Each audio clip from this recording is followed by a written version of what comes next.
Hello guys, welcome back to my channel. तो चलिए इस वीडियो को स्टार्ट करते हैं। तो आज हम बात करने वाले हैं, नया साल आ चुका है, 2026 स्टार्ट हो चुका है और अगर हम देखें तो ऑलमोस्ट 6 से 7 ट्रेडिंग सेशन भी हो चुके हैं।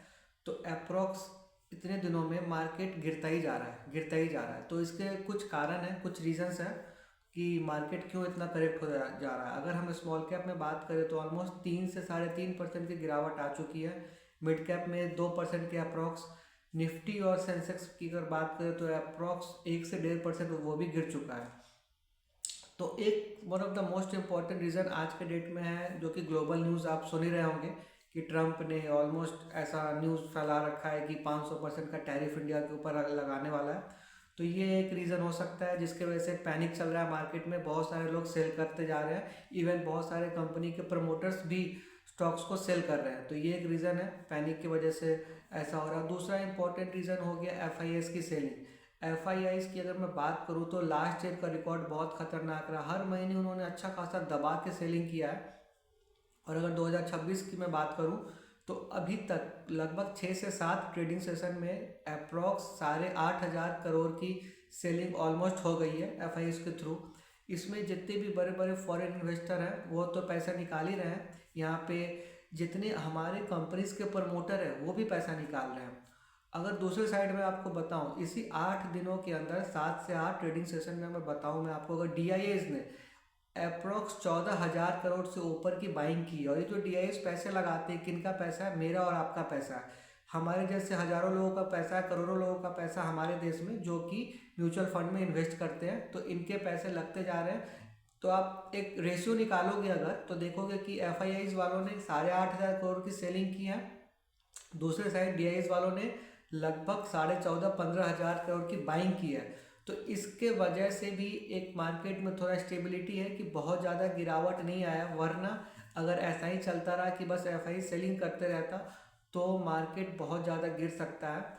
और जो न्यूज़ बेसिस पे अगर मार्केट रिएक्ट करता है उसको भी मैं अगर कंसिडर करूं तो ये बहुत ही अभी ख़राब टाइम चल रहा है। हो सकता है कि कोई स्टॉक बहुत ज़्यादा गिर जाए, क्योंकि मैं पिछले 5-6 दिनों में मैंने देखा है कि मिड कैप और स्मॉल कैप के स्टॉक्स, अच्छी अच्छी कंपनियां जिनका मार्केट कैप लगभग 5-6 हज़ार करोड़ से लेके 20,000 करोड़ के बीच में है, वो भी एक एक दिन में 5 से 10% का लोअर सर्किट लगा रही है या 10% तक उनमें गिरावट आ रहा है।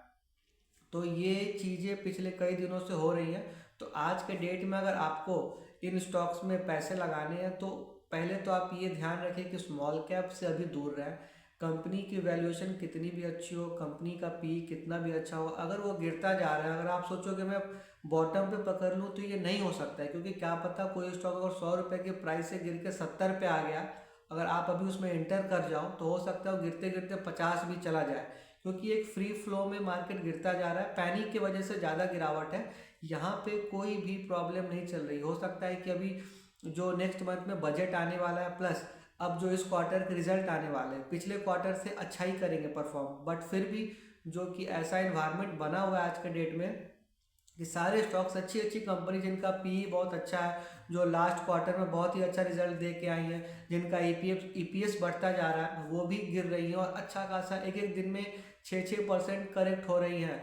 तो इस कंडीशन में आपको स्मॉल कैप से थोड़ा दूर रखना है। आपको उसमें भी एवरेजिंग नहीं करना है और नई एंट्री नहीं लेनी है। आपको इन्वेस्ट कहाँ करना है? मिड कैप स्टॉक्स में, वैसे स्टॉक जिनका मार्केट कैप अभी करीबन 20,000 करोड़ से लेके 50-60 हज़ार करोड़ के बीच में हो, वैसे स्टॉक्स पकड़े, अच्छी कंपनीज को पकड़े और जो अभी आपको अच्छे खासे करेक्शन पे चल रही हैं और सही वैल्यूएशन पे। ये भी नहीं कि बहुत अच्छी कंपनी है बट बहुत ही महंगे वैल्यूएशन पे मिल रही है। अच्छी कंपनी हो, क्योंकि अभी ऑलमोस्ट सारे स्टॉक्स गिर रहे हैं ना, तो मिड कैप के अधिकतर स्टॉक्स भी अभी गिरे ही हुए हैं। तो आपको अच्छे खासे वैल्यूएशन पे बहुत सारी अच्छी कंपनी मिल जाएगी। तो ये सही समय है उन स्टॉक्स में अपना एंट्री लेने का। एंट्री लेने के बाद आपको एक ही बार में पूरा इन्वेस्ट नहीं करना है। मान लेते हैं आपने 1 लाख रुपए लगाने हैं एक स्टॉक में, तो एक बार में नहीं लगाना है। आपको 25,000 रुपये भी लगाने हैं, बाकी के पैसे भी बचा के रखने हैं। अभी अगले वीक में अगर एक और डिप लेता है तो वहाँ पे फिर आप 25 ऐड करेंगे।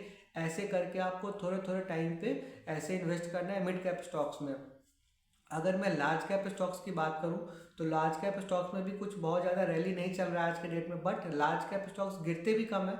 तो अगर लार्ज कैप स्टॉक्स को आप कंसिडर करके चलते हो तो उनमें भी आप एवरेजिंग कर सकते हो थोड़े थोड़े अमाउंट में। तो ऐसे करके आपको प्लानिंग करना है अपना और इसके अकॉर्डिंग ही आपको इन्वेस्ट करना। अगर आप स्टॉक में इन्वेस्ट कर रहे हो तो अगर आप म्यूचुअल फंड्स में इन्वेस्ट कर रहे हो और उसमें भी सेक्टर वाइज अगर स्मॉल कैप में कर रहे हो या मिड कैप में कर रहे हो, लार्ज कैप में कर रहे हो, अगर आप म्यूचुअल फंड में हो या फिर आप ETF में इन्वेस्ट कर रहे हो इक्विटी के अंदर, तो आप जब भी गिरावट आती आप वहाँ पे जरूर एवरेजिंग करें।